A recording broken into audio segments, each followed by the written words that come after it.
مودت عبد with بنا دیتی ہے، آل محمد کی محبت عبد صالح بنا دیتی ہے۔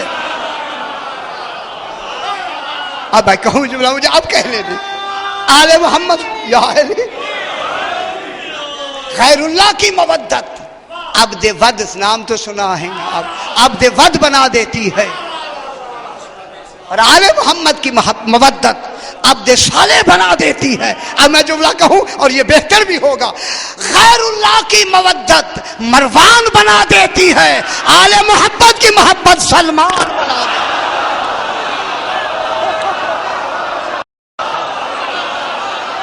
اچھی بات ہے،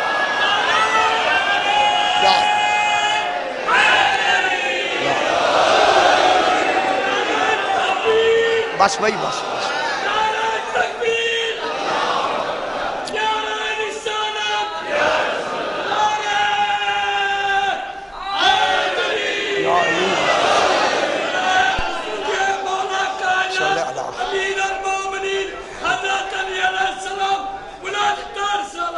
اللہ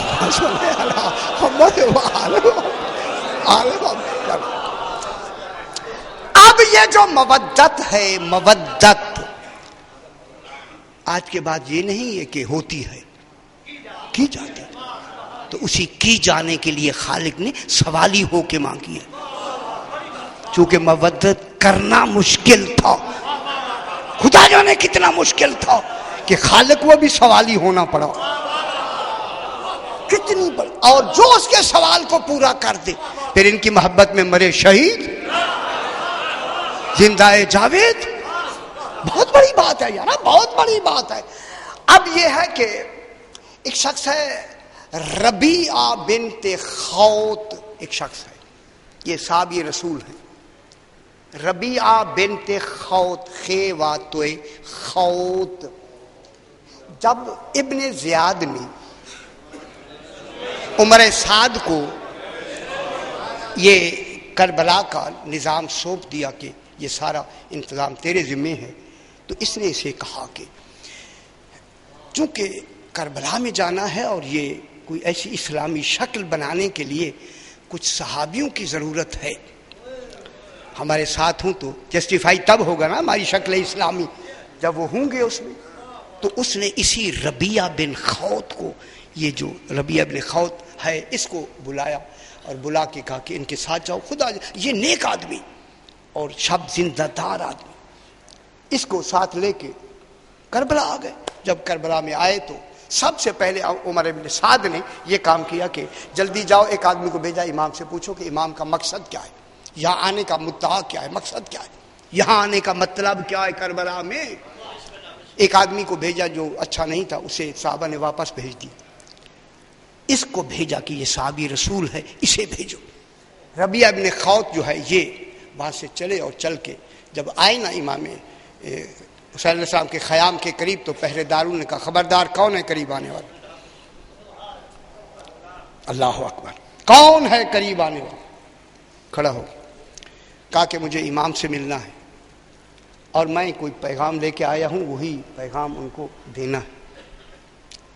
انہوں نے کہا یہ ٹھہرے رہو جب تک کہ امام اجازت نہیں دیں گے ہم نہیں بیان کریں گے۔ اب یہ گئے اور جا کے کہا کہ جناب انہیں کہیں کہ ربیعہ بن خوت آئے ہیں ملنے کے لیے۔ اب جب آدمی گئے تو امام تشریف رکھتے، امام کے ساتھ کوفے کے لوگ بھی بیٹھے ہوئے ہیں۔ اس وقت انہوں نے کہا کہ جناب وہ ربیعہ ابن خوت عمر ابن اس کا سعد کا، عمر ابن سعد کا پیغام لے کے کوئی آپ کے پاس آنا چاہتا ہے۔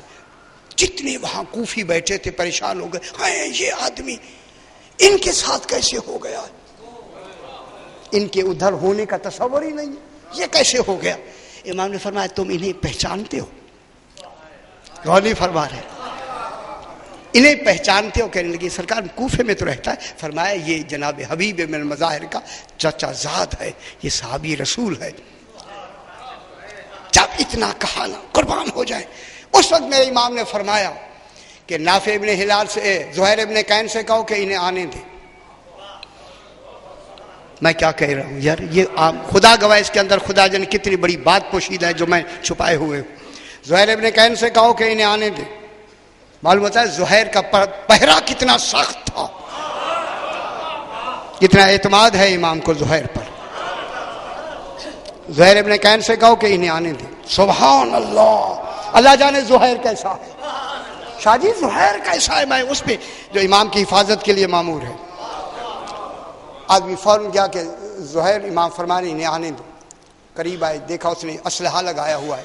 کہنے لگے امن کا سفیر ہوا ہے، اسلحہ کیوں لایا صاحب؟ امن اور اسلحہ. معلوم ہوتا ہے اسلام تلوار سے نہیں پھیلا، امن سے پھیلا ہے. یہاں جمع کرا دو، اسلحہ جمع کرا دو. اس نے لیجیے اسلحہ جمع کر کے سرکار کی خدمت آئے. خدا کی قسم کتاب میں آج ہی دیکھ رہا تھا کہ قدموں میں گر کے امام کا بوسہ لیا، ہاتھ چومے امام کے، بیٹھ گیا. باقی بھی بیٹھے ہوئے. خدا جانے کہنا چاہتا ہے خاموش. کافی دیر کے بعد مولا میں ایک پیغام لے کے آیا ہوں، یہ فرمائیں کہ آپ یہاں کربلا میں آئے کیوں ہیں؟ اچھی بات، آئے کیوں ہیں؟ بس اتنا کہنا تھا. تو میرے امام نے فرمایا تمہیں پتا ہے کہ ہماری مودت ہی اجر رسالت ہے. توجہ فرمایا کرے، خدا کے لیے توجہ فرمائے. تجھے معلوم نہیں کہ ہماری مودت اجر رسالت ہے، اور مودت کے لیے 3 صدقوں کا دینا ضروری ہے. مال کا بھی صدقہ ہو، جان کا بھی صدقہ ہو، ناموس کا بھی صدقہ ہو. اور یہ کربلا میں نے منتخب ہی اسی لیے کیے ہیں کہ یہاں میں نے 3 صدقے دینے ہیں. شکین فرمائیں جیسے ربیہ بیٹھا تھا کھڑا ہو گیا، آقا یہ ناموس کا صدقہ. جب کہا نا ناموس کا صدقہ، مولا یہ بیبیوں کا یہاں کربلا میں تصور کیسا ہے. اس وقت امام نے سر جھکا کے فرمایا زہرا کی بیٹیاں میرے ساتھ آئی ہوں. اس مودت کے اس 3 صدقات کا جو تقاضا کرتی ہے محبت، وہ میں نے اسی جگہ کو منتخب کر کے یہاں میں نے 3 صدقے دینے ہیں، اس لیے میں کربلا میں آیا ہوں. یہ میرا پیغام جا کے اس کو سنا دو. جب کہا نا امام نے جا کے انہیں سنا دو، خدا گواہ جیسے کھڑے تھا اسی قدموں میں گر کے کہتا ہے مولا اب وہ کون عقل مند ایسی غلطی کر سکتا ہے کہ جنت کو چھوڑ کے جہنم میں چلا جائے. کوئی عقل مند ایسی غلطی کر سکتا ہے کہ جنت اس کے سامنے موجود ہو اور وہ چھوڑ کر جہنم کی طرف چلا جائے. تو اب یہ کربلا میں مودت کا جو استحقاق آیا ہے، یہ 3 چیزیں کہاں صرف ہوئی ہیں؟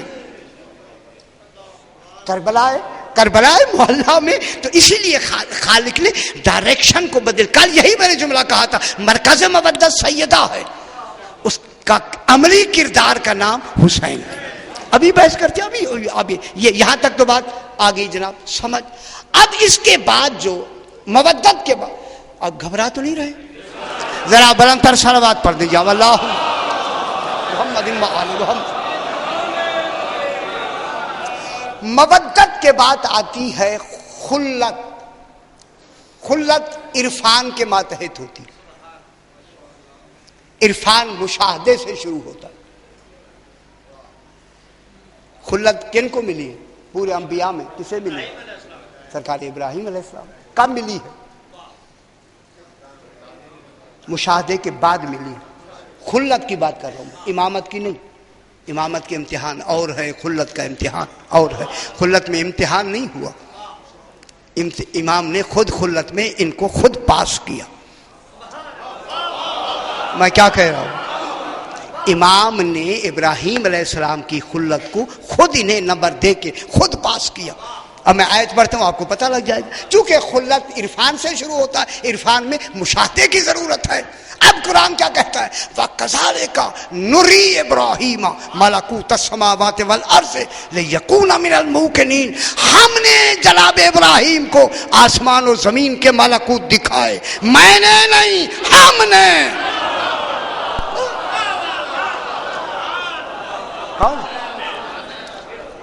ہم نے دکھائے. وہ ہم کون ہے؟ میں کیا کہہ رہا ہوں جناب؟ وہ کون ہے جنہوں نے؟ ہم نے دکھائے. دکھائے جناب ابراہیم کو ملکوت السماوات والارض، زمین و آسمان کے ملکوت دکھائے، لیکون من الموقنین، تاکہ وہ یقین کرنے والے میں سے ہو جائیں۔ تو اب یہ کیسے شروع ہوا؟ مشاہدے سے شروع ہوا، مشاہدے سے۔ یہی بات جب امام نے اس آیت پر پہنچے تو کذالک نری ابراہیم، تو جناب جابر بن یزید الجوفی نے پانچویں امام سے کہا مولا یہ جناب ابراہیم نے کیسے ملکوت دیکھے؟ ملکوت تو بہت دور ہیں۔ امام نے فرمایا ان ملکوت کا نام سننا چاہتا ہے یا دیکھنا بھی چاہتا ہے؟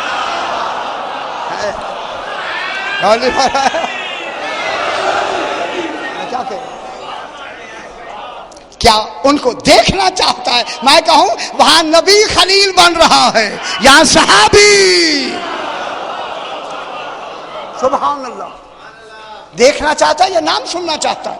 مولا یہ تو بہت اچھی بات ہے کہ ملکوت مجھے دکھا دیں۔ خدا جا نے کہا عصمت کا معیار، کہا ان کے صحابیوں کا معیار۔ سرکار نے فرمایا قریب آؤ، قریب آ کے ہاتھ پھیراؤ، فرمایا اوپر دیکھو۔ جابر بن یزید الجوفی کہتے ہیں میں نے جو اوپر دیکھا چھت غائب ہے۔ میں کیا کہہ رہا ہوں، وہ جہاں بیٹھے ہوئے تھے چھت نہیں ہے، یہاں تک کہ میری اس آنکھ میں اتنی طاقت آئی، آنکھ میں، نظر میں، دید میں، بصارت میں اتنی تیز آئی کہ پہلا آسمان کراس کرتے ہوئے ساتویں کو کراس، کہاں بیٹھے ہوئے جس کے ہاتھ کے مس کا یہ کمال ہو۔ ایک وہ کمال آیا کہ کہا کہ مولا مجھے ایک نور کا عجیب ستارہ نظر آ رہا ہے، خدا کے لیے دنیا کیوں نہیں سمجھتی؟ فرمایا یہیں سے ذرا آنکھیں بند کر، یہ میری زہرا بھی کا نور ہے۔ اب جو فرمایا کہ پلٹ کے نیچے دیکھو، اب جو زمین کی طرف دیکھا، فرمایا اب دیکھو، دیکھا تو چھت اوپر لگی ہوئی ہے، فرمایا یہ ملکوت تھے جو ہم نے جناب ابراہیم کو دکھائے۔ اللہ اکبر۔ اب جناب اچھا بات کو چونکہ آگے بڑھانا ہے، تھوڑی سی بات آگے آتا ہے عشق۔ توجہ فرمائیں بابا عشق پر۔ عشق مودت کی جاتی ہے۔ عشق کیا ہوتا ہے؟ کیا لیکن نمبر نہیں دوں گا جناب، پاس نہیں ہے وہی بات دہرا دی جو ابھی میں نے محبت کے لیے دہرائی۔ عشق نہ ہوتا ہے نہ کیا جاتا ہے۔ شاہ جی میں گہری باتیں نہیں کروں گا، پریشان نہ ہو۔ عشق دیکھیں مودت کی جاتی ہے، عشق کیا نہیں جاتا۔ میں بڑی ذمہ داری سے بات کر رہا ہوں شاہ جی، عشق کیا نہیں جاتا۔ عشق وجدان کا پابند ہے۔ میرے ساتھ ذہن ملا میں جملہ کہہ دوں، عشق وجدان کا پابند ہے۔ وجدان کے کمال کو حسن کہتے ہیں۔ عشق ہوتا ہی وہاں ہے جہاں حسن ہو۔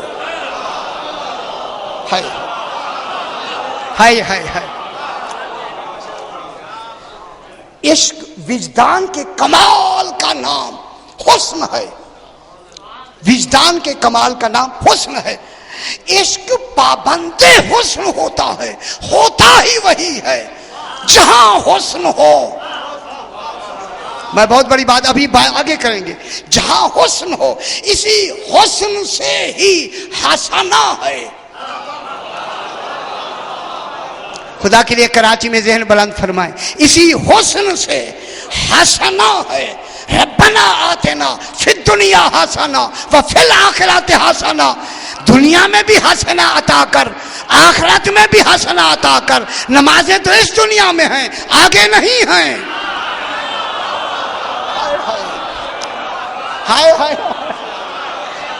روزے اس دنیا میں ہیں، آگے نہیں ہیں۔ یہ کون سی حسنا ہے جو یہاں بھی ہے اور وہاں بھی ہے؟ پوچھا گیا مولا یہ حسنا کیا ہے؟ فرمایا حسنا ولایت علی ابن ابی طالب۔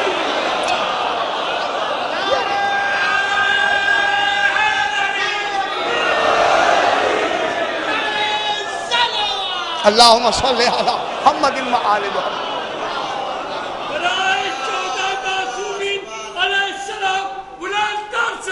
اللہم صلی علی محمد و آل محمد.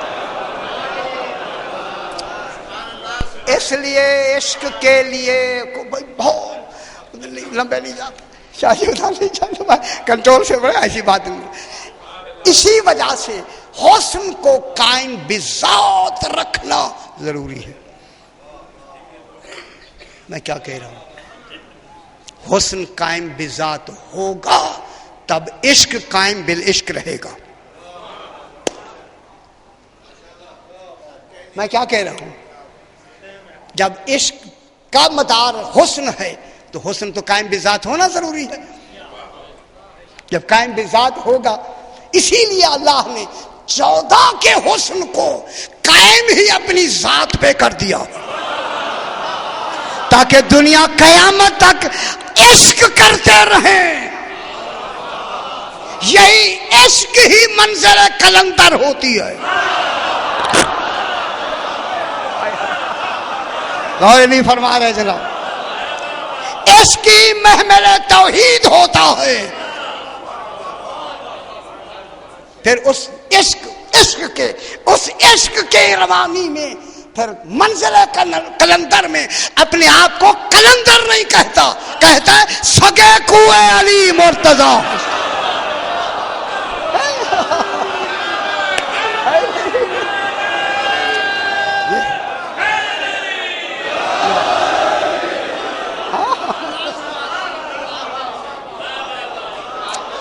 چلیے اچھا چلو تھوڑی سی پہنچ گئی، چلو اچھی بات. اب یہ جو عشق ہے یہ وجدان کے مت ہے. شاہ جی وجدان کے میرے بزرگ تشریف فرمائے، میں ایسی بات بالکل چھوڑتے ہوئے جا رہا ہوں. قسمیں کتنی قسمیں ہوتی ہیں اور کیسا ہونا چاہیے کہ ہر ماحول کے لیے اس کو کیسا تصور ہونا چاہیے یہ نہیں بیان کرتے. تو اب یہ ہوا کہ عشق وجدان کے ماتحت ہوتا ہے. جب عشق وجدان بھی، یہ عشق عقل کا پابند نہیں ہوتا.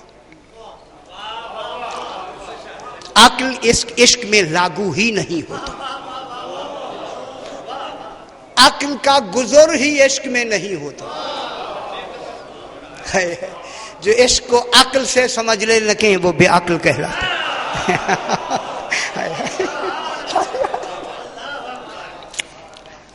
یہ جو عشق ہے عقل کی مدد کے بغیر فیصلہ کرتا ہے.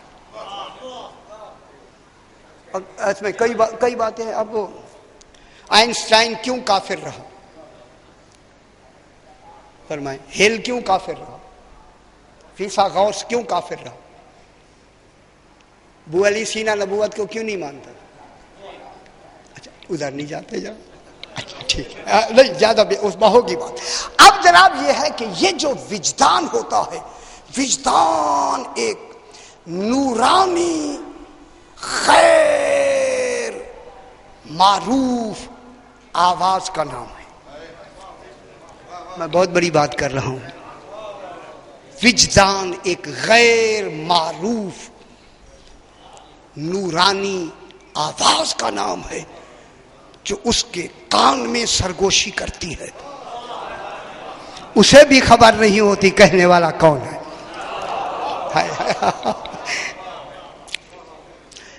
دیکھیں ابھی یہ جو کتابیں آئی ہیں میرے پاس موجود ہیں. یہ ملا سدرا کی جو اسفار ہے میرے پاس 9 جلدیں موجود ہیں. 40 صفحوں پر عشق کو لکھا ہے. ابو علی سینا کی پوری کتاب ہے عشق پر، وہ میرے پاس. وہ ساری ادھر نہیں جاتے. اب کان میں وہ سرگوشی کرتی ہے اور وہ سرگوشی عقل کے خلاف ہوتی ہے. عقل تڑپتی رہتی ہے کہ سرگوشی کرنے والا ملے کون ہے. غور نہیں فرما رہے.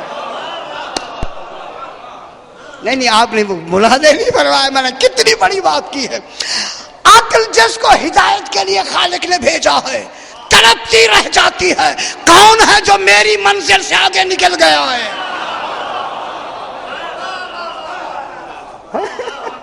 میرے فیصلے کچھ اور ہوتے ہیں. یہ کون سی منزل ہے جہاں میرے فیصلوں کو چھوڑ کر آگے نکلتے ہوئے جا رہا ہے. اور وہ سرگوشی غیر معروف ہوتی ہے. خبر بتاتی نہیں کہ میں کون ہوں. یہی تو پوچھا گیا مولا وہ کون سی سرگوشی ہے جو وجدان میں ملتی ہے؟ فرمایا وہ ہمارا القاء ہوتا ہے. غور نہیں فرما رہے. ہمارا القاء ہوتا ہے. یہ وہ القاء تھا. اسی القاء پہ بے خطر کود پڑا آتش نمرود میں.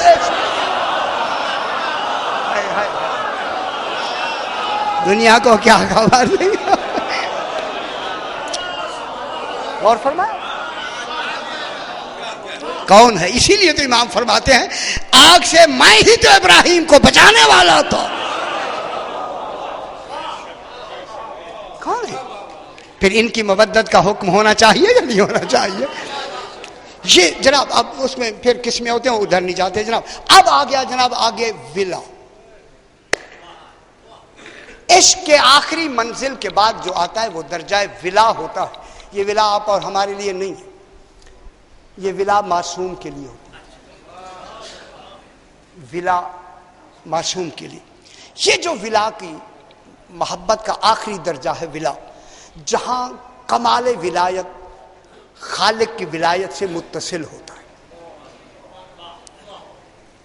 جہاں ولی کا ولی جسے ولی کہتے ہیں, ولی کا ولایت کا اتصال کس سے ہوتا ہے؟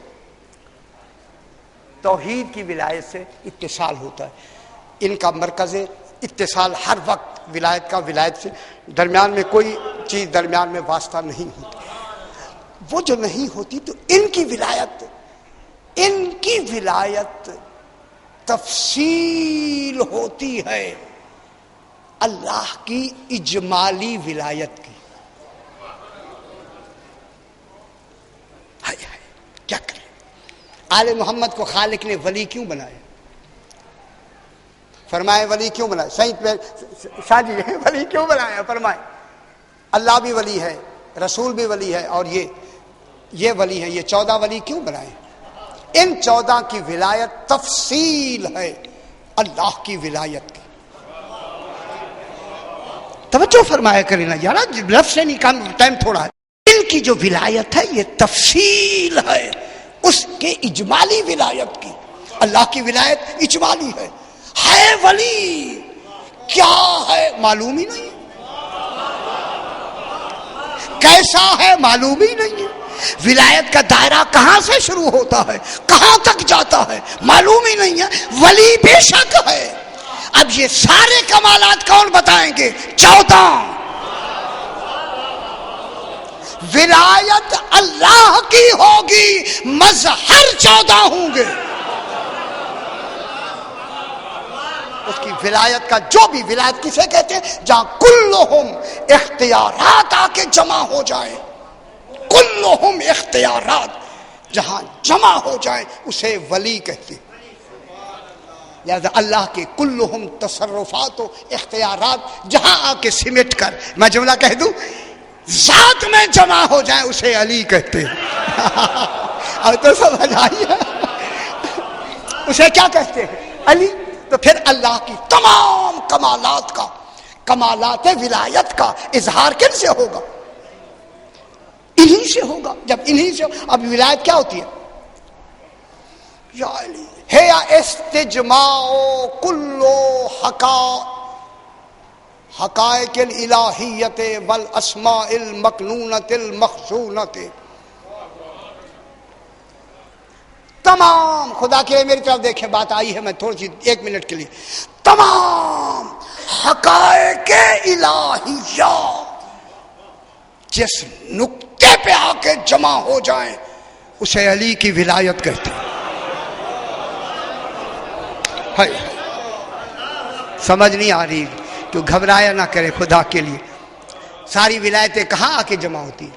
استجماع کل حقائق الالہیت. ایک ہوتا ہے حقائق ولایت, ایک ہوتا ہے ولایت. ادھر میرے نہیں جاتے, ادھر نہیں جاتے, گھبرائیں گے آپ. کل حقائق الہیہ جہاں آ کے ایک نقطے پہ جمع ہو جائیں اسی نقطے کو علی کہتے. بس یہ بات مکمل ہو رہی ہے. اور یہاں بھی میں بات کو طے کر کے, جنگ صفین سے جناب علی آ رہے ہیں. آدمیوں نے کہا مولا آپ ولی ہیں، ہمیں اپنا کمال دکھائیں. سرکار نے فرمایا تم متحمل نہیں ہو، جان تو دے سکتے ہو، میرا کمال سن نہیں سکتے. سبحان. انہوں نے کہا مولا آخر جان دے دیتے ہیں، جنگ صفین جیسی جنگ میں لڑکے آ رہے. سرکار نے فرمایا کتنے آدمی؟ 70,000 میں سے سرکار نے 7 کو چنا، 700 کو، 700 میں سے 100 چنے، 100 میں سے 70 چنے، 70 میں سے 7 چنے، 7 چنے، صحیح 7. اور وہ مولا کے چن کے آئے، کمرے میں آئے. جو ہی داخل ہوتے جناب نے کنڈی لگا دی، اندر آ کے بیٹھ کے سرکار نے فرمایا میں بتاؤں کہ میں کون ہوں؟ میں بھی بتاؤں کہ یہ کون ہیں؟ مولا نے فرمایا میں بتاؤں میں کون ہوں؟ مولا بیان فرمائے کتنے چنے ہوئے بیٹھے ہوئے ہیں.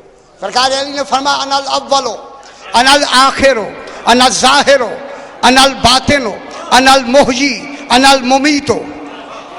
میں اول ہوں، میں آخر ہوں، میں ظاہر ہوں، میں باطن ہوں، میں مارنے والا ہوں، میں زندہ کرنے والا ہوں.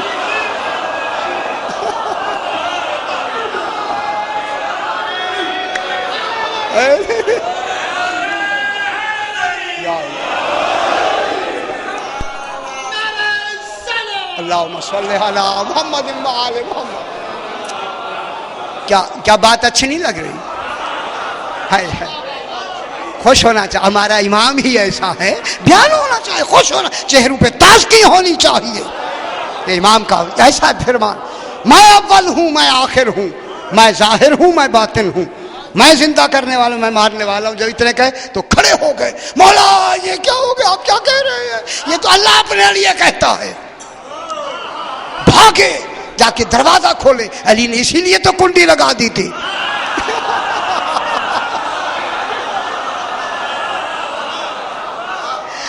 علی کنڈی لگاتے تو نہیں کھلتی اگر دروازے پہ تالا لگاتے.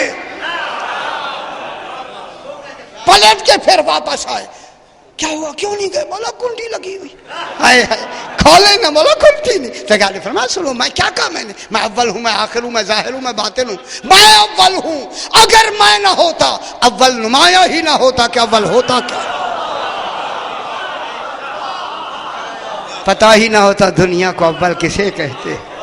میں آخر ہوں، ہم ہی آخر ہیں. ہمارا آخر قیامت تک کے ملا ہوا ہے. میں ظاہر ہوں، رسول کا سارا علم مجھ پہ ظاہر ہوا ہے. میں ہوں، رسول کے علم کا خزانہ میں ہوں. میں ہی زندہ کرنے والا ہوں. رسول کی ساری شریعت کو زندہ کرنے والا میں ہوں. علی رسول کے خلاف ہر بدعت کو میں ہی تو مارنے والا ہوں. کہنے لگے مولا پہلے ہی بتا دیا ہوتا.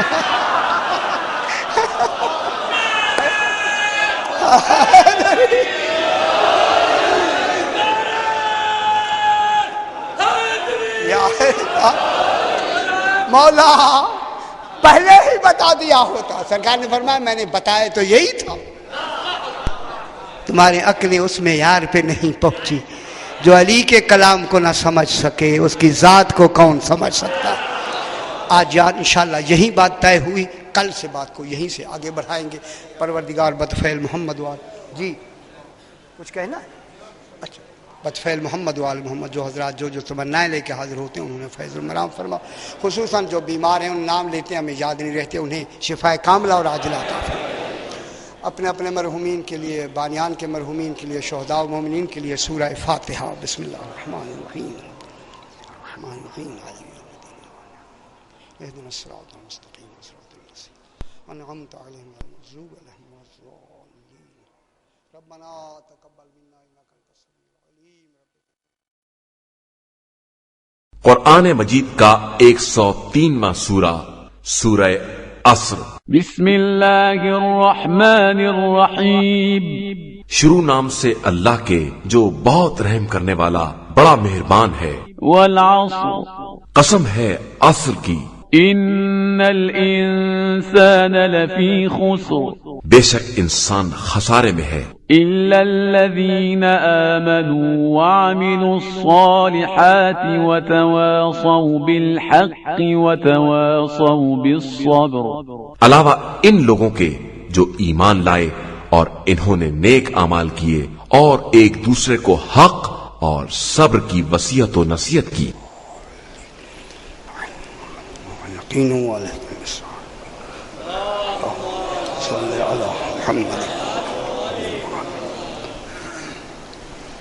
پھر بھی ایک مرتبہ صلوات پڑھیں. اللہ محمد. پھر بھی ایک مرتبہ صلوات پڑھیں. اللہ صلی اللہ محمد. ذرا بلند تر صلوات پڑھیں. اللہ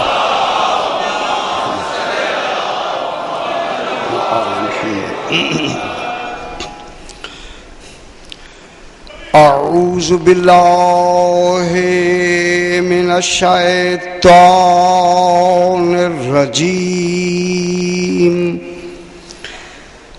بسم اللہ الرحمن الرحیم. الحمد للہ رب العالمین. الصلاۃ والسلام علی اشرف الانبیاء والمرسلین خیر المبشرین والمنذرین سیدنا و طبیب نفوسنا و شفیع ذنوبنا ابی القاسم محمد وآلہ الطیبین الطاہرین المعصومین صلوات اللہ علیہم اجمعین. اما بعد بسم اللہ الرحمن الرحیم. والعصر ان الانسان لفی خسر الا الذین آمنوا وعملوا الصالحات وتواصوا بالحق وتواصوا بالصبر. صلاۃ صلی علی محمد و آل محمد. پھر بھی ایک مرتبہ بلند تر صلوات. اللہم صلی علی محمد و آل محمد.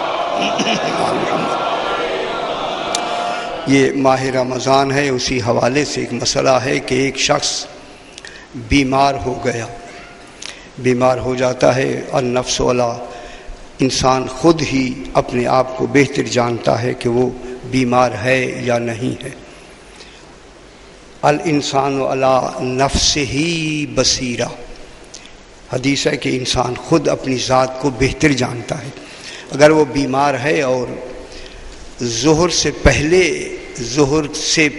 اگر وہ شفا یاب ہو گیا ہے اور صبح کی اذان سے ظہر تک اس نے کوئی ایسا کام نہیں کیا جس سے کہ روزہ ٹوٹ جاتا ہے اور وہ نیت کر لے تو روزہ صحیح ہے. اچھی بات ہوئی، شفا یاب ہو جائے تو بہتر ہے کہ وہ فوراً نیت فرما لے تو اس کا روزہ صحیح ہو جائے گا. اگر ظہر کے بعد شفا یاب ہوا ہے تو پھر وہ روزہ درست نہیں ہوگا. امساک کرے تو اسے روزے کا ثواب ملے گا. اگر رکا رہے کوئی چیز نہ کھائے تو اسے روزے کا ثواب مل جائے گا. بلند تر صلوات پڑھیں جی. اللہ صلی علی محمد و آل محمد. آج یہ ہمارا 12واں درس ہے جس میں خلاق دو عالم ارشاد فرما رہا ہے، ارشاد ہو رہا ہے والعصر، قسم ہے امام زمانہ کے ظہور کی. اللہم صلی علی محمد و آل محمد. انشاءاللہ آج یہ تھوڑی سی بات انشاءاللہ تھوڑی سی ظہور امام کی طرف آج شروع کریں گے، لیکن جو بات رہ گئی ہے میں چاہتا ہوں وہ بھی مکمل ہو جائے تاکہ ان کی عظمتیں معلوم ہو جائیں کہ یہ 14 کیا ہے. اسی لیے قسم ہے عصر کی. خالق فرما رہے کہ مجھے ظہور جسے خود امام بنا کے اس کے ظاہر رکھنے میں اپنا راز رکھ دیا ہے، گویا قسم کھا رہا ہے مجھے قسم ہے میرے آنے والے امام کے وقت ظہور کی. یہاں یہ روز بات ختم ہوئی، جہاں رات بات ختم ہوئی ہے وہیں سے بات کو آگے بڑھاتے ہیں کہ اللہ نے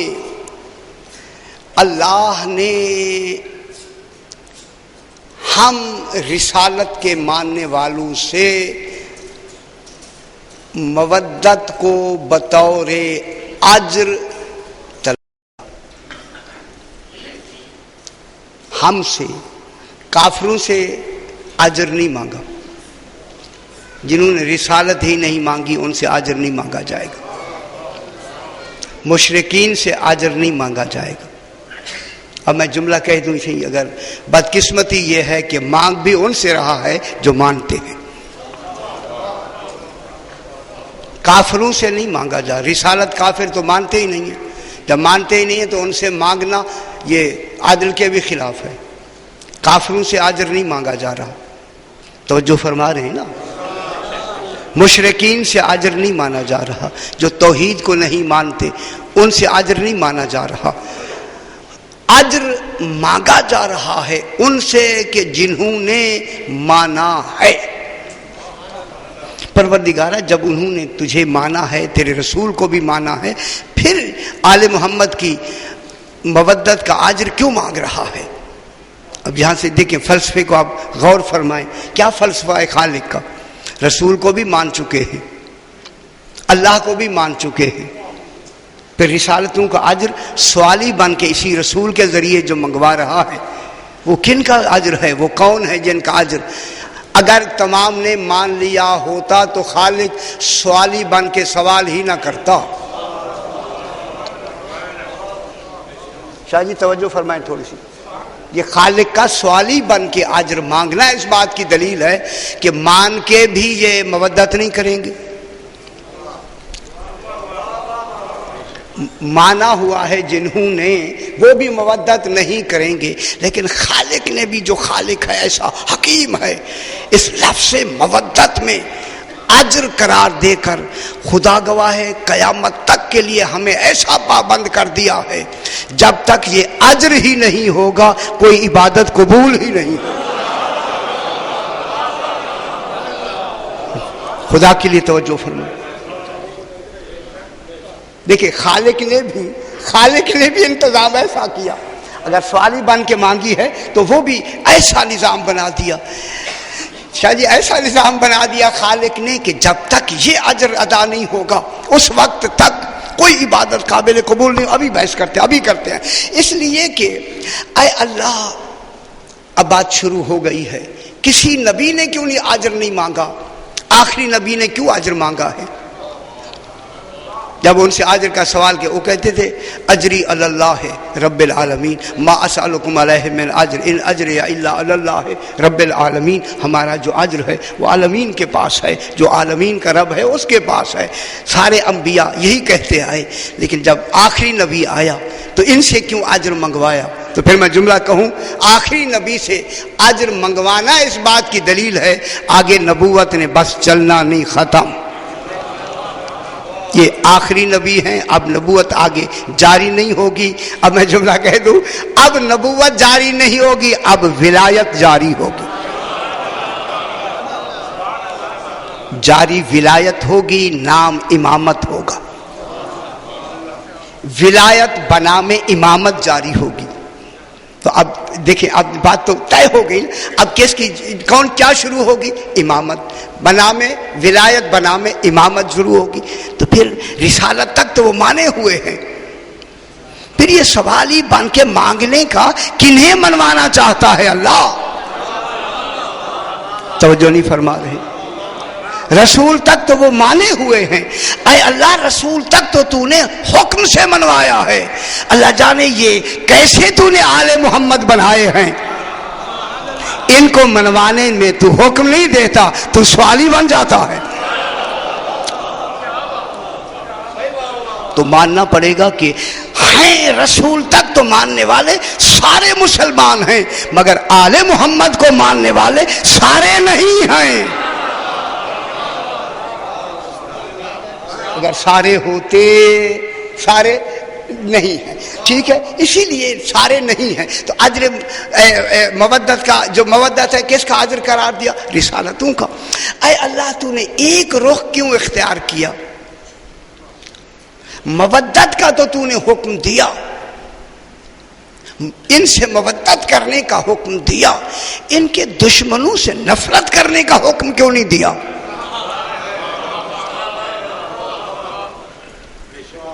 ٹھیک ہے نا؟ اب تو سمجھ آئی نا، اب سمجھ آئی ہے. دیکھیں خالق کا فلسفہ کیا ہے کہ ان کی مودت کا تو سوال کیا مگر دشمنوں سے نفرت کا سوال نہیں کیا. اور یہ بھی ایک ہے کہ ایک ہی سوال میں دو متضادوں کا سوال خلاف بلاغت ہوتا ہے کہ یہ بھی کرو اور یہ نہ بھی کرو. یہ کیا ہوا؟ یہ تو قرآن ہے اور قرآن معجزہ ہے. یہ بھی کہ ان سے محبت بھی کرو، ان کے دشمنوں سے نفرت بھی کرو. یہ تو دو سوال ہو جاتے، متضاد سوال ہو گئے. یہ میں سوال ہی ہوں کہ ان سے مودت کرو، ان کے دشمنوں سے نفرت کرو. یہ تو دو متضاد سوال ہو جائیں گے. تو یہ دو متضاد سوال، ایک سوال میں دو کا آنا خلاف بلاغت بھی ہے اور خلاف فصاحت بھی ہے. اگر دشمنوں کا نام لے کے کہتا ہے ان سے نفرت کرو، قرآن معجزہ نہ رہتا، خلاف بلاغت ہو جاتا. لہذا خالق نے کمال یہ کر دیا کہ مانگی فقط مودت ہے، بس ان سے مودت کرو. ان کے سے دشمنوں سے نفرت کا سوال نہیں کرتا میں. کیوں؟ جب تم ان سے مودت کرتے چلے جاؤ گے دشمنوں سے خود بخود نفرت ہوتی.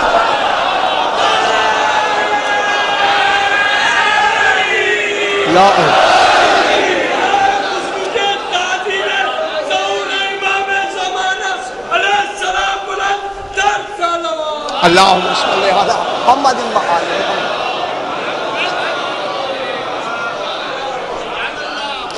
نفرت کوئی پیدا ہونے والی شے کا نام نہیں ہے.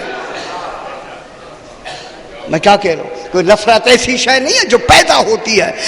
اسی لیے تو مودت مانگ کر خالق نے فرمایا میں نے مودت مانگی ہے، بس تمہارا کام ہے مودت کرنا. اس مودت کا لازمہ ہے ان کے دشمنوں سے نفرت کرنا. اب تم اپنی مودت کو خود آزما کے دیکھو، ان کے دشمنوں سے نفرت ہے یا نہیں ہے. غور نہیں فرما رہے گا.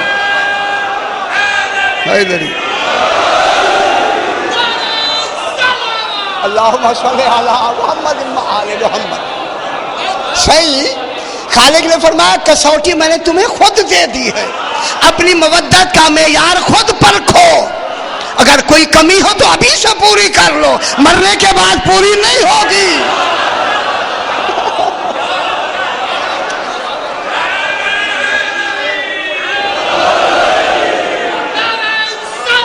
اللہم صلی علی محمد وآل محمد.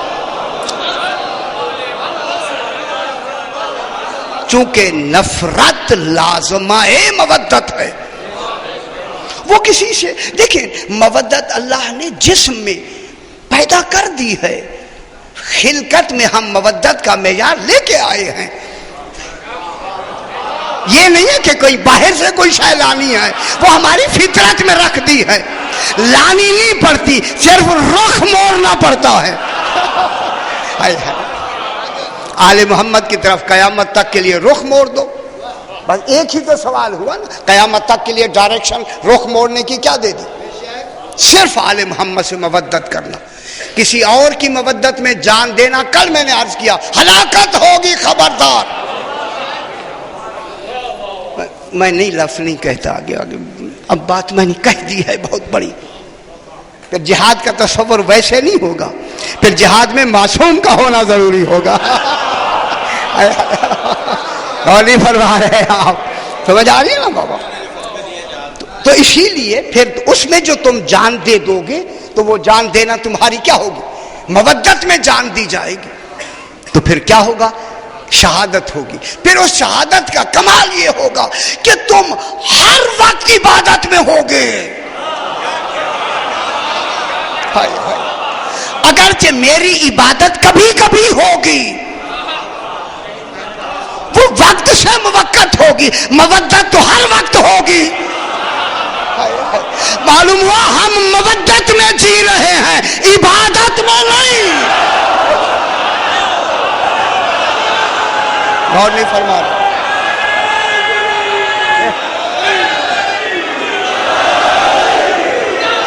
شاہ جی صلی علی محمد و آل محمد۔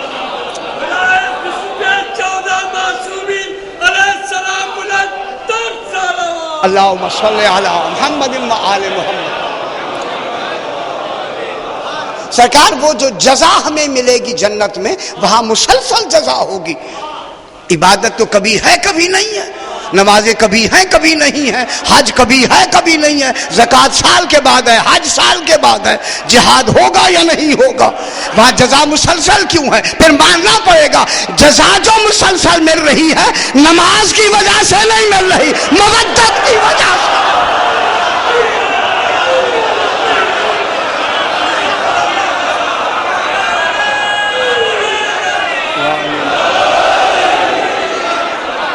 خدا کے لیے ماشاءاللہ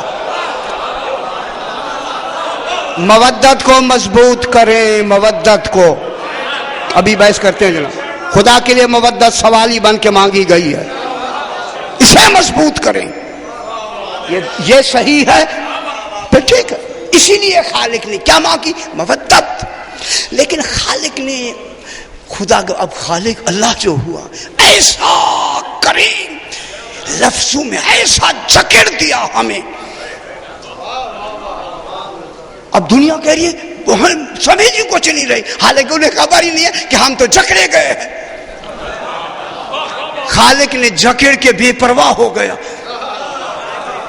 جکڑ دیا، خدا کی قسم جکڑ دیا، اس لیے کہ اللہ نے مودت کو کل کہہ کر، کل لا اسألکم علیہ اجرا الا المودۃ فی القربى، کل کہہ کر رسول پہ واجب کر دیا پہنچانا۔ جو رسول پہ پہنچانا واجب ہو وہ ماننا کتنا واجب ہوگا؟ اور نہیں فرما رہے۔ قرآن کی نزاکت نزولی دیکھیں، جب نماز کا حکم دیا کل کہہ کے نہیں کہا رسول، کل کہہ دو اقیموا الصلاۃ، کل کہہ دو آتوا الزکوٰۃ، کل کہہ دو کتب علیکم الصیام۔ اور نہیں فرما رہے۔ جب فروعات کو واجب کیا رسول کو کل کہہ کے، رسول پہ واجب نہیں کیا۔ ان کو یہ نماز کا حکم دے دیا ہر چیز، لیکن واجب کل کہہ کر، کل لا اسألکم علیہ اجرا، میرا حبیب کہہ دو، یہ کہہ کے رسول پر مودت کو واجب قرار دے دیا۔ یہ چونکہ امر جب مطلق آئے تو وجوب کے معنی میں ہوتا ہے، جب نہیں مطلق آئے تو حرمت کے معنی میں ہوتی ہے۔ میں کیا کہہ رہا ہوں؟ جب وجوب آئے مطلق کس کے معنی میں ہوتا ہے؟ واجب کے معنی میں، یا کل وجوب کے معنی میں ہے، مطلق ہے، کل مقید نہیں ہے، کوئی قرینہ نہیں ہے، کوئی ساتھ اس کے ساتھ کوئی شے اور ملی ہوئی نہیں ہے۔ جب مطلق فعل امر ہو تو وجوب کے لیے آتا ہے، جب نہیں مطلق ہو تو حرمت کے لیے آتی ہے۔ یہاں کل وجوب کے لیے آ رہا ہے، وجوب تو معلوم ہو گیا مودت کو کل کہہ کے خالق نے واجب کر دیا، جس کا پہنچانا رسول پر واجب ہو، کیا نبیوں نے نہیں پہنچائی ہوگی؟ میں کیا کہہ رہا ہوں؟ خدا کی قسم باقی نبیوں کا کی شریعت کا مین مقصد ہی آل محمد کی مودت کو اجاگر کرنا تھا۔ اللہ نے کل کہہ کر ایک تو مودت کو واجب کر دیا، کیا ہو گئی؟ واجب، اور واجبی، اور پھر سوالی بن کے اسے اجر بنا دیا۔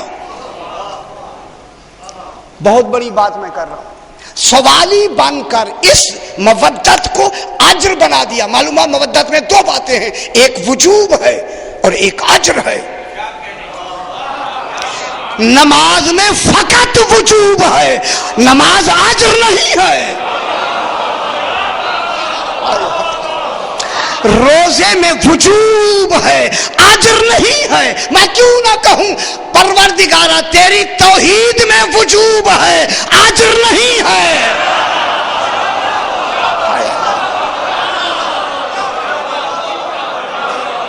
تیری رسالت میں وجوب ہے، اجر نہیں ہے، تیرے سارے اصول دین میں وجوب ہے، اجر نہیں ہے۔ آل محمد کی مودت میں وجوب بھی ہے، اجر بھی ہے، اجر وجوب وجوب محل کے اعتبار سے، ماحول کے اعتبار سے کبھی معاف بھی ہو سکتا ہے، لیکن اجر معاف ہی نہیں۔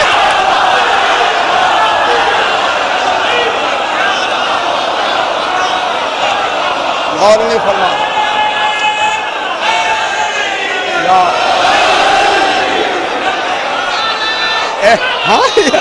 اللہم صلی علی محمد و آل محمد۔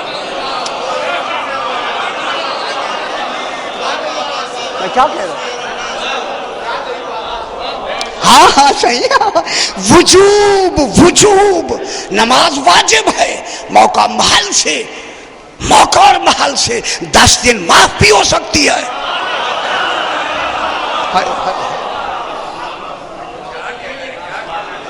اس میں بدل بھی ہو سکتا ہے، اس میں ترمیم 4 ہے تو 2 بھی ہو سکتی ہے۔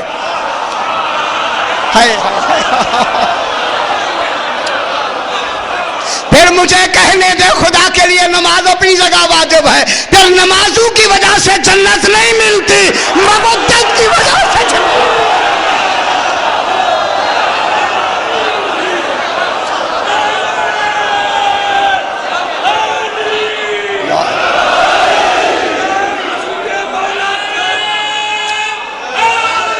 یا علی اللہم صلی علی محمد و آل محمد۔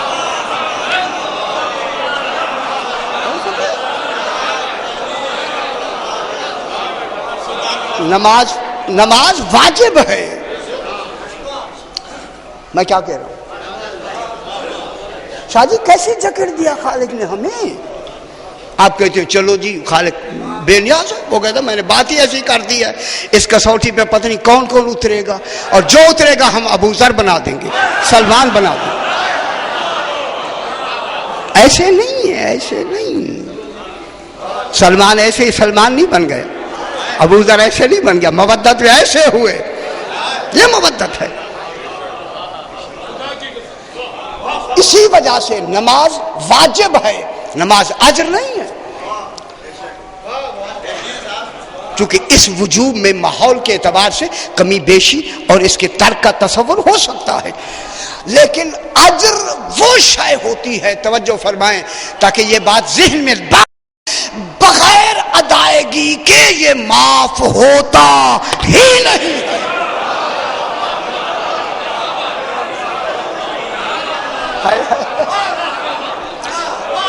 اجر بغیر ادائیگی کے معاف ہوتا ہی نہیں ہے۔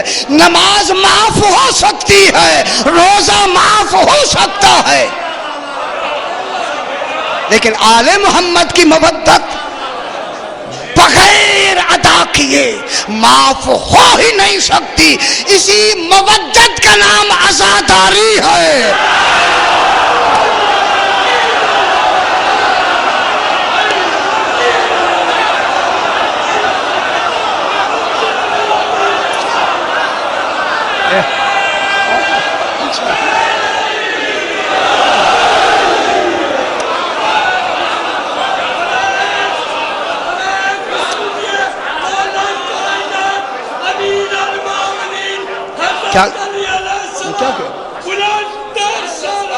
اللہم صلی علی محمد و آل محمد۔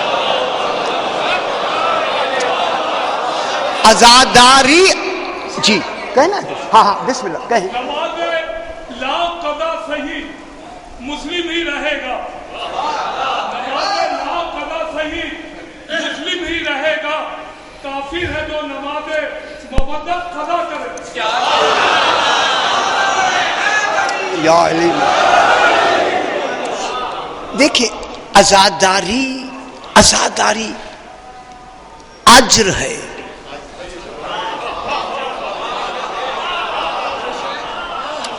میں ایک جملہ کہوں گا، مجھے بس زیادہ نہیں کہوں گا، سمجھ جانا آپ نے، خدا کے لیے عزاداری اجر ہے، عزاداری مودت ہے۔ کیا کریں ہم؟ نمازوں میں اعتراض نہیں ہے، عزاداری پہ اعتراض ہے۔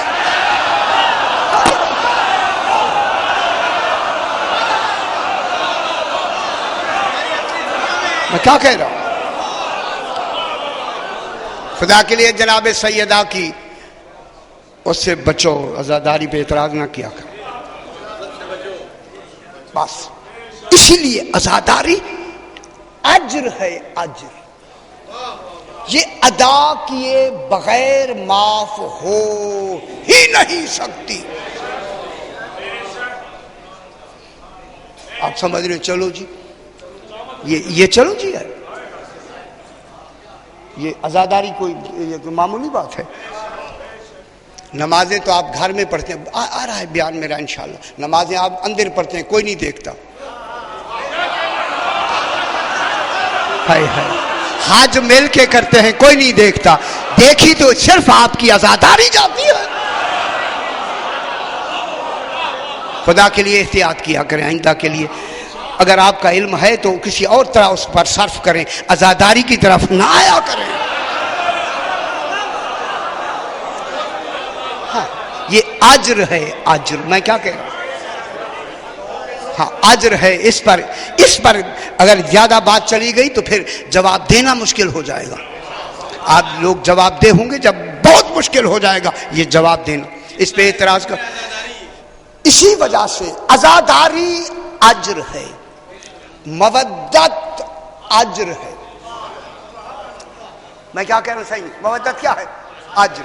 پوری آیت، آپ پورے قرآن میں خدا کی قسم اللہ نمازوں پہ شکر گزار نہیں ہے۔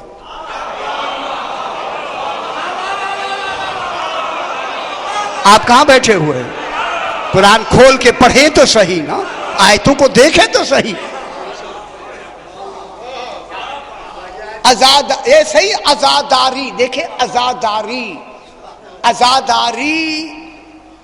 اطاعت نہیں، نماز اطاعت ہے۔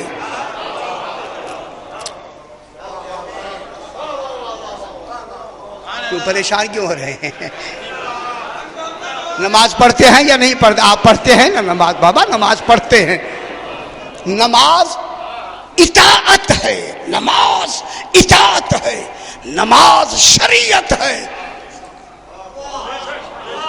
لاکھ ساری رات آپ نماز پڑھتے رہیں، اللہ شکر گزار نہیں ہوتا۔ عزاداری اطاعت نہیں، تطوع ہے۔ عزاداری تطوع ہے، ومن تطوع خیرا فإن اللہ شاکر علیم۔ جو تطوع کرے گا اللہ شاکر بھی ہے، اس کے دلوں کو بھی جانتا ہے۔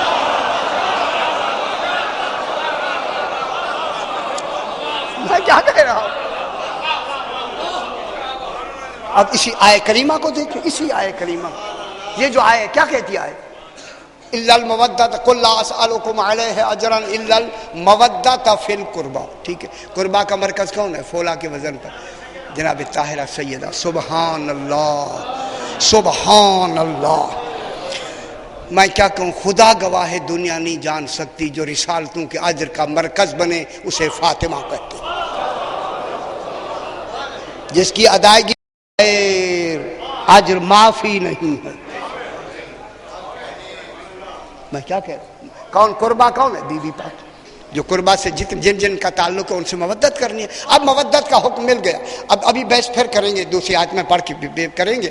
الا المودۃ فی القربى، قربا ان سے مودت کرنی ہے، ٹھیک ہے۔ مودت ان سے ہوگی جن کا سیدہ سے تعلق ہے، جن کا رسول سے تعلق ہے، ان سے مودت نہیں ہے۔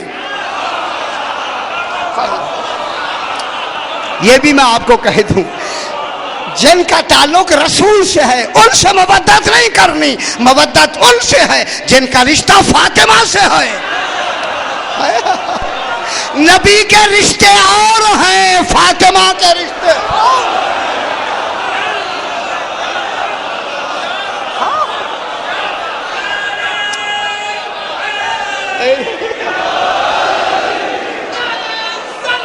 اللہم صل محمد۔ خاتون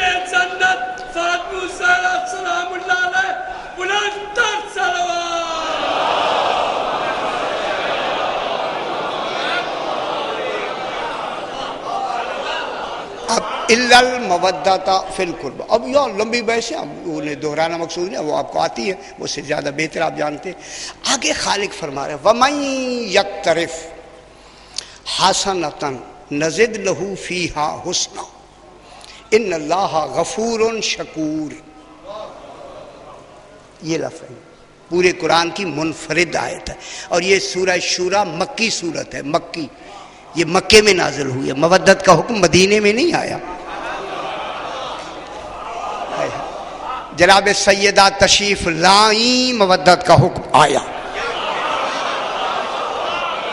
غور نہیں فرما رہے، خدا کے لیے سوچا کریں. یہ بی بی کہاں آئی ہے؟ مکے میں آئی ہے نا، مکے میں. ادھر مکے میں بی بی آئی. سورہ شورى 25 پارے کی مکے میں نازل ہوئی ہے. مودت کا حکم مدینے میں ہوتا کچھ بات اور ہوتی. معلوم ہوتا ہے مودت کا خطرہ مکے سے شروع ہو گیا تھا. اچھا چلیے، کوئی مناظرہ نہیں پڑا، ادھر جانا نہیں. اچھا جناب، الا المودۃ فی القربى، جو قربا سے مودت کرے اسی کا خالق نے سوال کیا. پھر فرمایا وَمَن یقترف حسنۃ. یہ یقترف اقتراف، الف قاف تیرے الف فے، اقتراف یہ طرفہ کے زمرے میں بھی آتا ہے. ایک طرفہ یہ بعد مزید فی ہو جاتا ہے. اقتراف کہتے ہیں. آپ متوجہ ہیں نا؟ اب مودت کے بعد ایک عجیب لفظ خالق نے یہاں اقتراف فرما دیا. اس کے 3-4 معنی لغت میں آئے ہیں اقتراف کے. اقتراف ہوتا ہے کہ کانٹوں سے پھول کا چننا. خدا جانے مکے میں کون سے کانٹے تھے جن سے پھولوں کو چنا. تو جو فرما رہے ہیں آخر کوئی تو قرآن نشاندہی کر رہا ہے نا. وَمَن یقترف، ذرا گہری بات کر کے اگر قرآن کو سوچے، سامنے ہر شے سامنے آئینے کی طرح آ جاتی ہے. من یقترف حسنۃ، جو حسنہ کو، حسنہ ہے سینون نہ حسنہ کو کانٹوں میں سے پھول چن لے گا. معلوم ہوتا ہے وہ کانٹوں میں چھپی ہوئی ہوگی یا کانٹوں کے درمیان میں ہوگی، اور اسے چننا ہے. ہو سکتا ہے ہاتھ بھی بچ جائیں اور پھول بھی ہاتھ میں آ جائیں، کانٹے بھی نہ لگیں، پھول بھی چن لیا. یہی تو حکمت ہوتی ہے. وَمَن یقترف حسنۃ، ایک تو یہ ترجمہ ہوا. جناب میں لغات سے بات کر رہا ہوں اس وقت. آپ کا فیروز اللغات ہے، مصباح اللغات ہے، دوسری جتنی لغت کی کتابیں ہیں میرے پاس تو ہیں، آپ اس میں جا کے دیکھ سکتے ہیں. اس میں لکھا اگر سرکشی اور گرداب میں اپنے بغیر جبر و اکراہ کے حسنہ کو چننا. میں کیا کہہ رہا ہوں؟ کانٹوں میں سے پھولوں کو چن لینا. من یقترف، جو چن لے گا اس پھول کو. وہ پھول کیا ہے؟ حسنہ.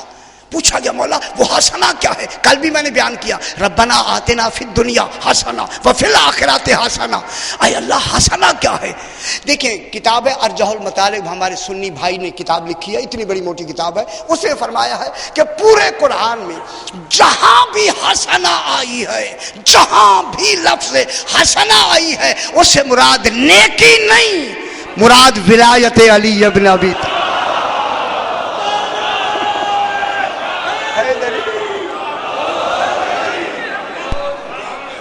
اب کیا ہوا؟ من یقترف حسنۃ، جو ان کانٹوں میں سے حسنہ کو چن لے گا، یہ پھول چن لے گا. قرآن کیا کہہ رہا ہے؟ نزد لہ فیہا حسنا، ہم اس کی ہر نیکی کو بڑھاتے چلے جائیں گے.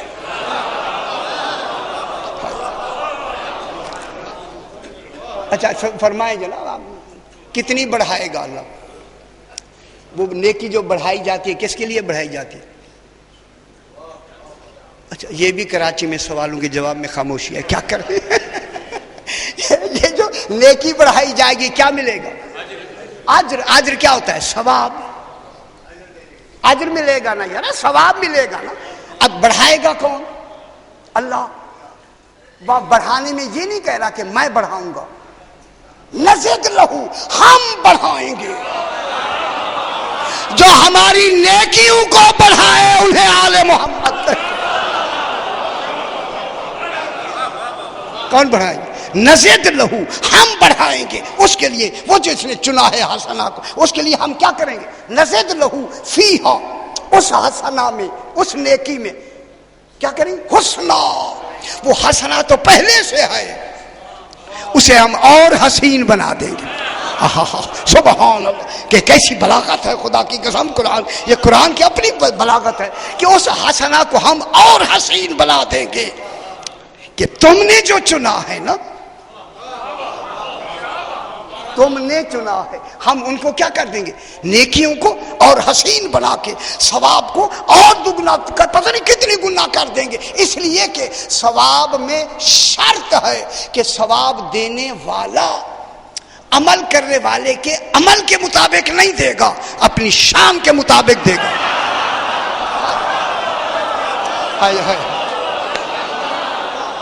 صحیح، ثواب کی شرط ہے. یہ ثواب میں شرط ہے کہ ثواب دینے والا اپنی شان کے مطابق ثواب دے، عمل کرنے والے کے عمل کے مطابق نہ دے. اگر ہماری عمل کے عمل کرنے کے مطابق دیا تو پھر تو ہم نے اپنا عمل کمایا، اس نے کیا دیا؟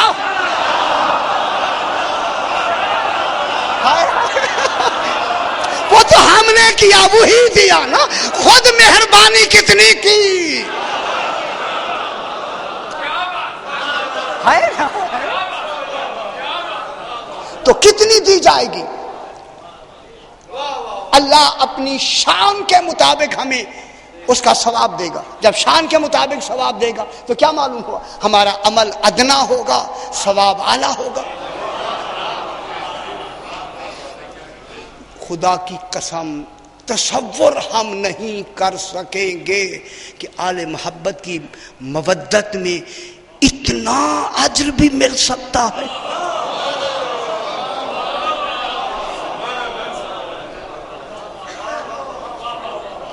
جب آپ نماز پڑھتے ہیں تو نماز کی جگہ فرشتے نہیں آتے، جب عزاداری کرتے ہیں وہاں آتے ہیں. باتیں میں زیادہ وہ کھولوں نہیں، آپ کہیں گے پتہ نہیں مناظرے میں چلا گیا ہے. اسی وجہ سے خدا کے لیے نزد لہو فیہا حسنا، ہم ان کی نیکیوں کو کیا کر دیں گے؟ کتنا بڑھائے گا سرکار؟ کتنا بڑھائے گا؟ اپنی شان کے مطابق بڑھائے گا. اس کی شان کا کمال کہاں تک جاتا ہے؟ کل یوم ہوا فی شان.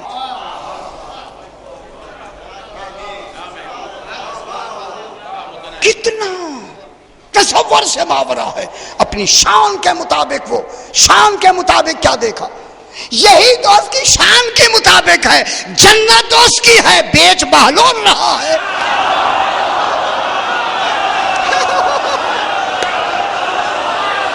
میں کیا کہہ رہا ہوں؟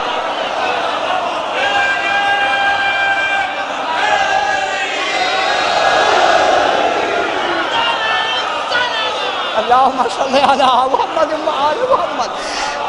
جنت کا مالک اللہ ہے. بہلول کیا نمازوں کے بل بوتے میں بول بیچ رہا ہے؟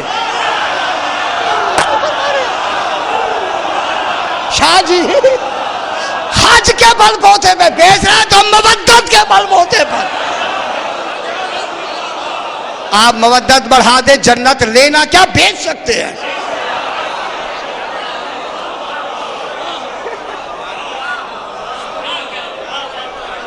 جنت خدا جانے کہاں ہے. دریائے دجلہ کے کنارے تھوڑی سی ڈھیری بنائی بیٹھا ہوا ہے.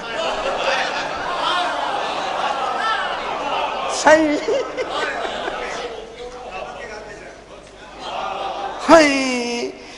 دریائے دجلہ کے کنارے اپنے ہاتھ سے ڈھیری بنائے ہوئے بیٹھا، ڈھیری بنائے ہوئے. یہ سمجھتا ہے کہ آج زبیدہ نے گزرنا ہے. زبیدہ کا گزر ہوا. ہارون رشید کی امین کی ماں ہے نا، امین کی گزر ہوا. کیا بیچ رہا ہے؟ جنت بیچ رہا ہوں. جس کے وہم و گمان میں نہ ہو وہ تو چل کے رک گئی ہے. پہلے اس نے کوئی پتہ نہیں سمجھا یا نہیں، جب لفظ جنت ذہن کے سے ٹکرائی نا شعور سے، ہائے کیا کہہ رہا ہے؟ غور نہیں فرما رہے. بات جنت کی. اچھا آپ کہیں میں جنت بھیج رہا ہوں, میں مانوں گا؟ میں کہوں آپ مانیں گے؟ یہاں بیٹھ کے بھی میں کہوں میں جنت بھیج رہا ہوں, آپ خام خام. اللہ جانے زبیدہ کو کتنا یقین ہو گیا کہنے پر.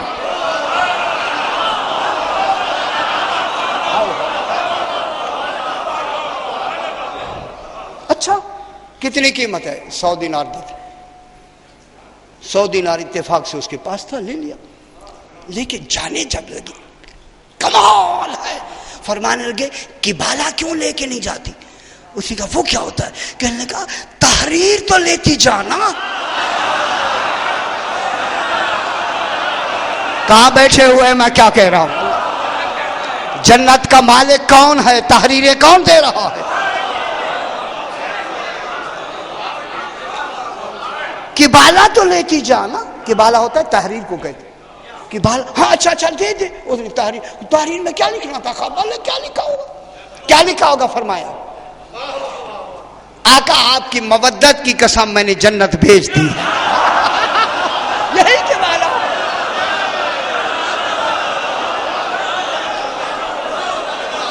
آپ کی مودت کے بل بوتے پہ میں نے جنت بھیج دی. نمازوں کے بل بوتے پہ نہیں. تحریر لے کے گھر چلی گئی اور جا کے ہارون سے کہا آج تو بہلول سے میں نے جنت لی ہے. اچھا ہاں یہ یوں ذرا تھوڑا سا اور پلٹ کی. رات جو خواب میں گئی تو ہارون جو گیا دیکھا جنت ہے, جنت ہے. جب گیا دیکھا کن کی جنت؟ زبیدہ کی. زبیدہ کی جنت ہے. کہنے لگا بیوی ہے اندر داخل ہوں. جو ہی داخل ہو گیا مطہر آیا ایسے. مطہر یہی کام دیتے, ایسے موقع میں مطہر کام دیتا ہے بابا. اب جو اس نے مطہر اونچا کیا پیچھے ہو گیا. کیا وجہ ہے؟ خبردار بیوی ہونا اور ہے, جنتی ہونا اور ہے.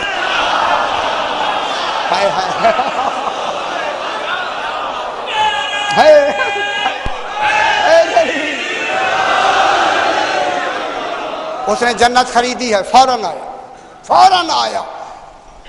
یہ جنت کیسے خریدی ہے؟ بہلول سے. کتنے میں؟ 100 دینار میں. اور بھی جنت تھی پتہ نہیں. اب تو دیکھ کے آیا ہے نا. اب جو گیا بہلول کے بعد, بہلول آپ نے جنت دی ہے میری بیوی زبیدہ کو, میں بھی لینے آیا ہوں. کہنے لگا آپ تجربے کے بعد آئے ہیں. وہ نہیں ہے, تجربے کے بعد ہم نہیں بیچنا چاہتے. اور پھر اگر بیچنا ہوتی تو تیرے ہاتھ بیچیں گے ہی نہیں. اب میرے کہنے کا مقصد یہ تھا نزد لہو, یہ تو ضمناً بات آ گئی, ایسے میں نے بیان کر دی. نزد لہو فیہا حسنا, ہم ان کی نیکیوں کو, اور آپ کی نیکیاں خدا گواہ بڑھ رہی. آیا کریں ان مجالس میں, خدا کے لیے آیا کریں, زینت بنا کریں مجلس کی. کہیں بھی مجلس ہو یہ نہ دیکھا کریں کرا کون رہا ہے, دیکھیں کہ ہے کس کی مجلس. جب سے یہ شروع کیا ہے آپ نے, اس لیے زینت میں بی بی ناراض ہوتی جا رہی ہے. خدا کے لیے میں بات پکی بات آپ سے کر رہا ہوں. یہ نہ کیا کریں کہ ہاں کس کی مجلس ہے, دیکھنا ہے کہ مجلس کون کرا رہا ہے, یہ نہیں کس کی مجلس ہے. آیا کر زینت بنا کریں, بحث کریں گے. اب ایک موضوع آ رہا ہے میں کروں گا پورے. اب جناب نزد لہو فیہا حسنا, ہم ان کی نیکیوں کو کیا کریں گے؟ وعدہ ہو گیا نیکیوں کے بڑھانے کا. سبحان اللہ. جب خالق وعدہ کے لیے خلافی نہیں کرتا, اور ان میں نزد میں اور بھی کچھ شاد شامل ہیں, یہ وعدہ خلافی نہیں کرتے, وعدہ کی پارسائی کرتے, پاسبان وعدہ ہیں یہ. نزد لہو فیہا حسنا. اس کے بعد کیا فرمایا؟ رہ گیا ان اللہ غفور شکور, بے شک اللہ بخشنے والا بھی ہے, معاف کرنے والا بھی ہے. ایک غفرہ کی معنی ہوتا ہے چھپا دینا, تمہارے عیب کو چھپانے والا بھی ہے. سوراخوں کو بند کرنا غفور کہلاتا ہے. یہ جو تمہارے رکھنے ہیں چھوٹی چھوٹی تکلیفیں برائیاں ہیں, ان کے اوپر کیا ہو جائے, ہم اس کو ان کو بند کر دیں گے. غفور کے معنی بخشنے والا. کیا بخشے گا؟ گناہ. ٹھیک ہے نا. یہاں کیا لفظ آئی ہے؟ غفور. کیا بخشے جائیں؟ نیکیاں. نیکیوں کا تو وعدہ کر دیا خالق نے، نیکیوں کا تو وعدہ ہو گیا، کیوں پریشان کیوں ہو رہے ہیں؟ آپ مودت کو جاری رکھیں، نیکیوں کا اللہ نے وعدہ کر دیا ہے، غفور ہونے کا اعلان کر دیا ہے، دونوں ہمارے نفع میں ہیں دونوں نیکی کے بڑھانے کا وعدہ ہو گیا، پکی بات، بالکل اب وعدہ خلافی تو ہو نہیں سکتی، اب رہ گیا گناہوں کا، ان کے لیے خالق کیا ہے؟ غفور، اور غفور کی لفظ قرآن نے یہاں موقع محل پہ کی ہے، بے محل نہیں ہے، اسمائی شاعر ہے، ایک اسمائی شاعر عرب کا بہت بڑا عربی شاعر ہے، اور اس کے اشعار اس وقت پورے عرب میں لوگ پڑھتے بھی تھے، جیسے آج کل کے شعراء کرام ہیں جن کی باتیں لوگ سنتے بھی ہیں اور سنائے جاتے بھی ہیں، یہ وہ شاعر تھا۔ ایک دن یہ سفر کے لیے جا رہا تھا تو راستے میں ایک درویش عرب ملا، جب ملا تو کہنے لگے اچھا ہے کہ دو آدمی ہو کے چلیں گے، ساتھ ساتھ چلنا شروع ہو گئے، تو چلتے چلتے اسماعی نے اس سے کہا کہ میں اس کو اپنا تعارف کراؤں، چونکہ یہ بے نیازی میں چل رہا ہے، میری طرف متوجہ نہیں ہوتا۔ اب توجہ کسے کہتے ہیں؟ اب پھر اس میں ایک بحث ہو سکتی میری طرف صحیح متوجہ نہیں ہوتا، اس نے کہا کہ میں آپ اسے متوجہ کرانے کے لیے بتاؤں کہ میں کون ہوں تاکہ یہ مجھے پہچان لے گا۔ کہنے لگا آپ جانتے ہیں میں کون ہوں؟ اس نے کہا آپ ہوں گے، اچھی بات ہے۔ اس نے کہا میں اسمائی شاعر ہوں، ہوں گا بے پردہ، میرے اشعار لوگ پڑھتے ہیں، پورے عرب میں پڑھے جاتے ہیں، پڑھے جاتے ہو گے؟ اور اس نے کہا یہ تو میرے اس میں میری طرح متوجہ نہیں ہوتا۔ کہنے لگا میں خوش الحان بھی ہوں، اپنے اشعار سنا دوں، اپنے اشعار کے میری شعر سنے گا متاثر ہوگا۔ کہنے لگا جب تیرے کلام سے ایک بہتر کلام موجود ہے، میں وقت کیوں ضائع کروں تیرے کلام کو سن۔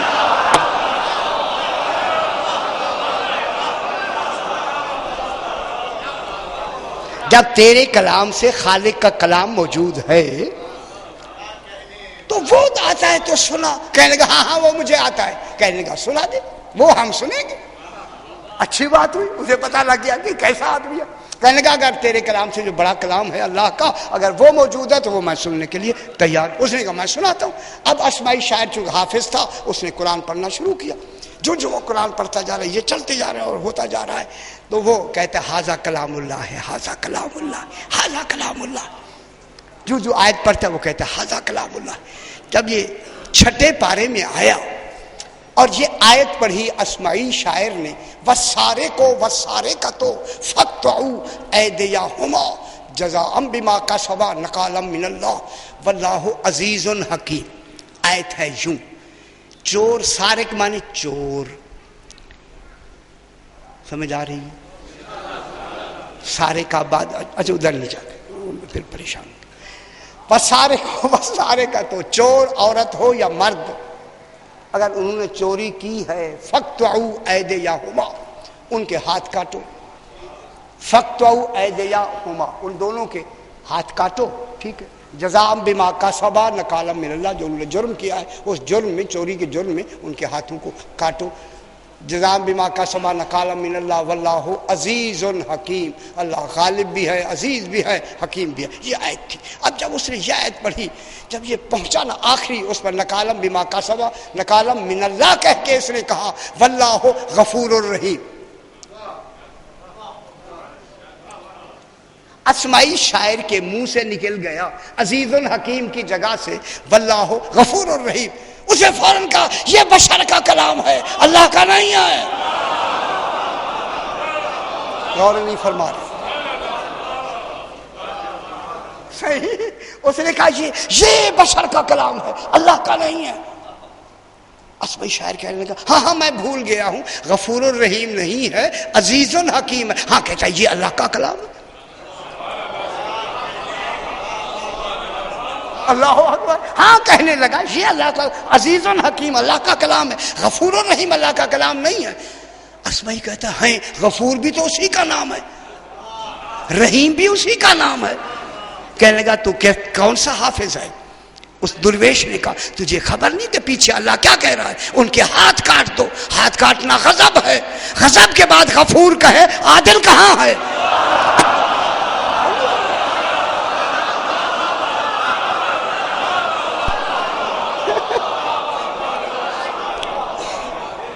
غضب کے بعد کہے غفور الرحیم ہوں، میں رحیم بھی ہوں، بخشنے والا بھی ہوں، اگر غفور الرحیم ہے تو ہاتھ کاٹنے کا حکم کیوں دیا ہے؟ حکم ہاتھ کاٹنے کا دے اور کہے میں غفور بھی ہوں رحیم بھی ہوں، کہاں یہ کوئی اس ہو سکتا ہے؟ لہذا فوراً میں نے کہا یہ اللہ کا کلام نہیں ہے، یہ بشر کا کلام ہے۔ جب آپ نے کہا عزیز الحکیم ہے، یہ صحیح ہے کہ وہ غالب بھی ہے اور حکیم بھی ہے، غالب بھی ہے حکیم بھی ہے۔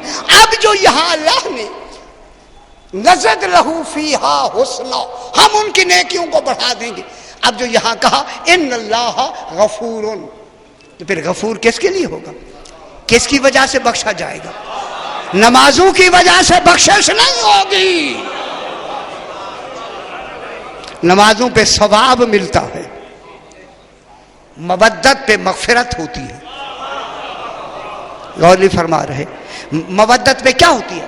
مغفرت۔ ان اللہ غفور، اللہ کیا ہے؟ بخشنے والا ہے۔ اس میں غفور صفت مشبہ ہے، جب سے بخشنے والا ہے۔ کوئی لکھا ہے کہ فلاں گناہ نہیں بخشوں گا؟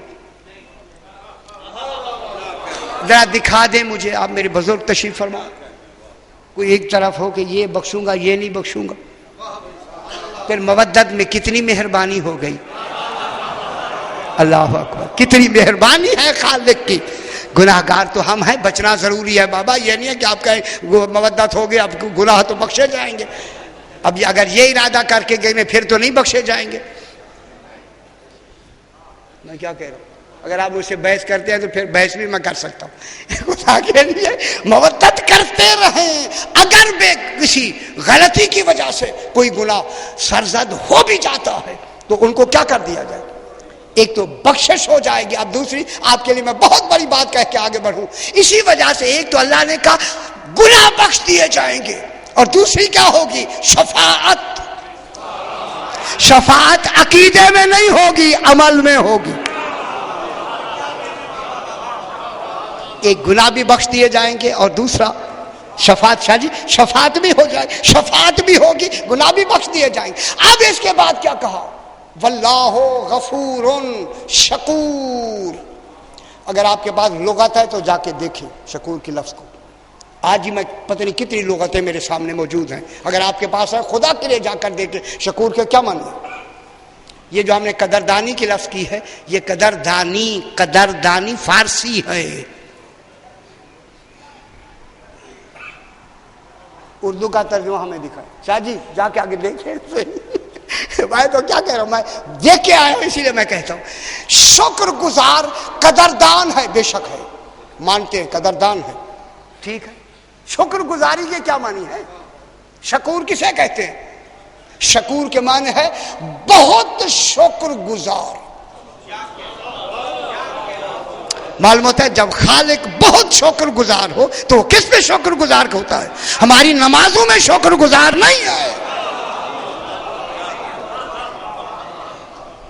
تو پھر تو کوئی تو ترجمہ ہمیں کرنے دینا۔ شکور صفت مشبہ ہے، جب صفت مشبہ ہے جب سے ہے تب سے شکور ہے، جب تک ہے تب تک شکور ہے۔ تو پوری اطاعت میں، پوری دین و شریعت میں حکم پہ اللہ نے کبھی بھی شکر گزاری نہیں ہے۔ ساری رات آپ عبادت کرتے رہے، صبح نہیں کہے گا میں شکر گزار ہوں۔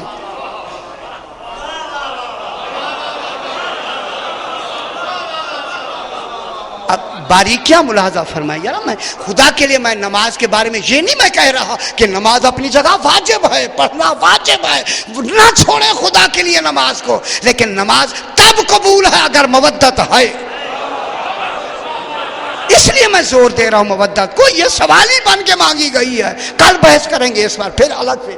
تو اسی لیے یہ اطاعت پر کبھی بھی اللہ شکر گزار نہیں ہوتا، تطوع پہ شکر گزار ہوتا ہے۔ وَمَن تَطَوَّعَ خَيْرًا فَإِنَّ اللَّهَ شَاكِرٌ۔ اللہ جو تطوع کرتا ہے اللہ اس کا شکر گزار ہے۔ اب تطوع کی مثال قرآن میں کہاں موجود ہے؟ فرمائیں تطوع کی مثال کہاں ہے قرآن؟ دوسرے پارے میں تو تطوع کی لفظ آ گئی ہے، مثال کون سی ہے؟ سورہ دہر تطوع کی مثال ہے۔ کبھی سنا آپ نے سورہ دہر کو سنا؟ روٹیاں دینے والے کون ہیں؟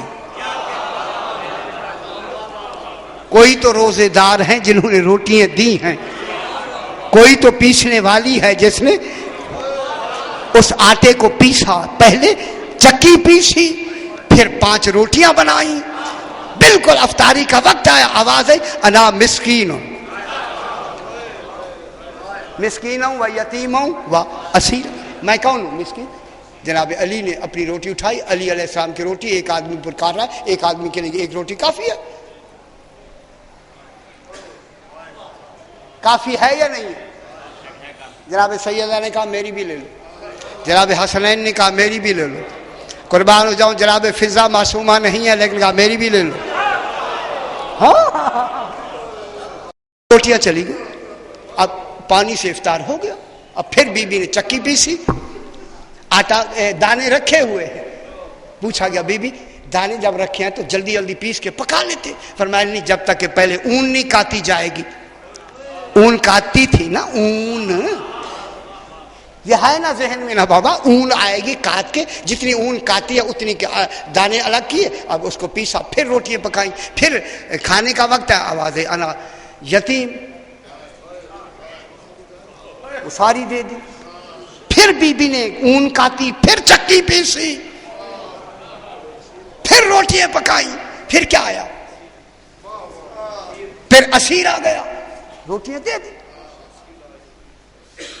انما نطعمکم لوجہ اللہ لا نرید منکم جزاء ولا شکورا، ہم تم سے شکر نہیں چاہتے، اس کا یہ مقصد نہیں کہ نہیں چاہتے، ہے نا؟ قرآن کہتا ہے یا نہیں کہتا؟ اب جب یہ 3 روٹیاں 3 دن کی 15 روٹیاں گئی تو 30 آیتیں آئیں، معلوم ہوا علماء یہی تو فرماتے ہیں کہ ایک روٹی کے عوض میں 2 برابر کی آیتیں آئیں، جس کی روٹی کا وزن آیتوں سے تلے، سیدہ کا وزن کیا ہوگا؟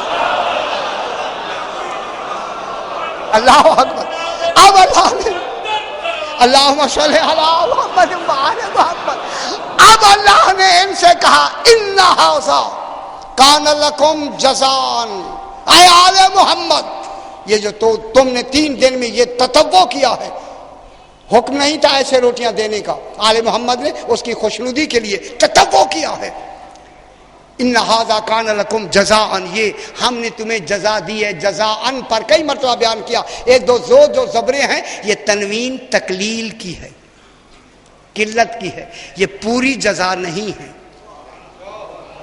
ہائے ہائے ہائے آل محمد، یہ قرآن ہے یار، کیوں لطف کیوں نہیں لیتے آپ؟ یہ جب میں گرامر پڑھتا ہوں آپ گھبرا جاتے ہیں، سارا نظام تو گرامر میں ہوتا ہے، ان ھذا کان لکم جزاء، یہ جو ہم نے 30 آیتیں بھیجی ہیں یہ تھوڑی سی جزا ہے، پھر اللہ جب تھوڑی ہے تو پورا کیسے کر رہا ہے؟ فرمایا وکان سعیکم مشکورا، اس کوشش کا میں خدا شکر گزار، اللہ کیا کر رہا ہے؟ کہنا سعیکم مشکورا، اس صحیح کا میں اللہ شکر گزار ہوں، تو پھر تطوع پہ کیا ہوتا ہے؟ خالق شکر گزار ہوتا ہے، پھر آل محمد کی مودت میں کیا کہا؟ ان اللہ غفور، اللہ غفور ہے، تمہارے گناہ بھی بخش دے گا، تم نے میرے سوال پہ عمل کیا ہے، میرا سوال ایک ہی تھا کائنات میں، ایک ہی، اسی کو تم نے سوال کو قبول کرتے ہوئے آل محمد سے مودت کی ہے، صرف مودت نہیں کی، اس مودت کا میں اللہ شکر گزار ہوں،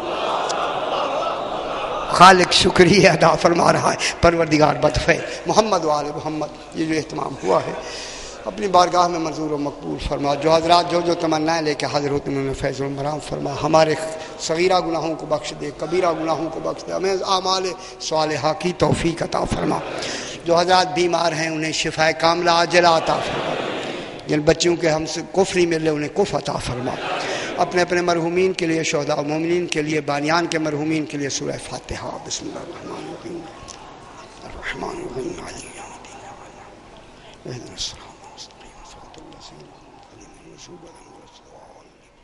ربنا تقبل منا انك انت السميع العليم رب زدني علما ويقينا